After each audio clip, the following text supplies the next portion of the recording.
கோகுல கிருஷ்ணனுக்காக ஒரு dress ready பண்ணலாம் வாங்க.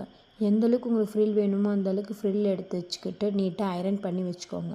நம்ம கையில் தான் தைக்க போகிறோம், தையல் மிஷினில் தைக்க போகிறதில்ல. இந்த மாதிரி நம்ம ஐரன் பண்ணி வச்சுக்கிட்டா தைக்கும் போது நம்மளுக்கு ஈஸியாக இருக்கும். இப்போ ஸ்டிச் பண்ணலாம் வாங்க. ஃபஸ்ட்டு இந்த மாதிரி ஸ்டிச் பண்ணிக்கோங்க, அப்போ தான் உங்களுக்கு ரொம்ப ஈஸியாக இருக்கும். இந்த மாதிரி ஸ்டிச் பண்ணி முடித்ததுக்கப்புறமா ஒரு பார்ட்டிஷன் எடுத்துகிட்டு அந்த ஸ்டிச் பண்ண இடம் தெரியாத மாதிரி நம்ம ஸ்டிச் பண்ணிக்கணும்.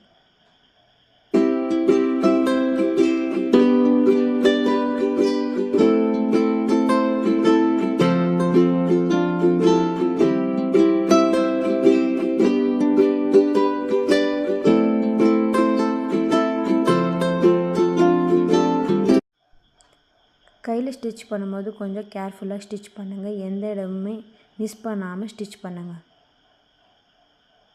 இப்போ ஸ்கர்ட்டை தைச்சி முடித்தாச்சு. ஒரு சின்ன பீஸ் எடுத்து அதை ரெண்டாக மடித்து அதை ஒரு ஸ்டிச் பண்ணி வச்சுக்கோங்க. ஸ்டிச் பண்ணிட்டு அதை உல்ட்டா பண்ணி இது எந்த இடத்துல வச்சா கரெக்டாக இருக்குமோ அந்த இடத்துல அளவு எடுத்து நீங்கள் கரெக்டாக ஸ்டிச் பண்ணிக்கோங்க.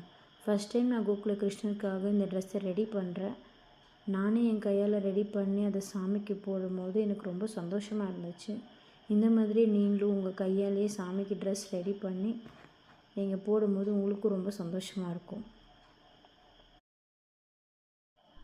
கரெக்டாக அளவு எடுத்து கீழே ஸ்டிச் பண்ணிக்கோங்க. கீழே ஸ்டிச் பண்ணி முடிச்சதுக்கப்புறமா மேலே ஒரு நாட் போடுறதுக்காக ஒரு ரோப் வச்சுட்டு அந்த இடத்துல ஸ்டிச் பண்ணி வச்சுக்கோங்க.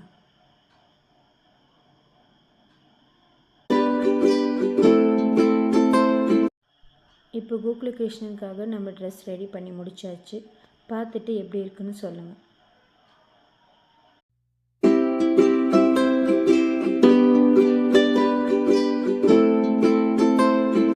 இந்த வீடியோ உங்களுக்கு பிடிச்சிருந்தா லைக் பண்ணுங்கள், ஷேர் பண்ணுங்கள், கமெண்ட் பண்ணுங்கள், சப்ஸ்கிரைப் பண்ணுங்கள், கூடவே பெல் ஐக்கனை கிளிக் பண்ணுங்கள். தேங்க்யூ ஃபார் வாட்சிங்.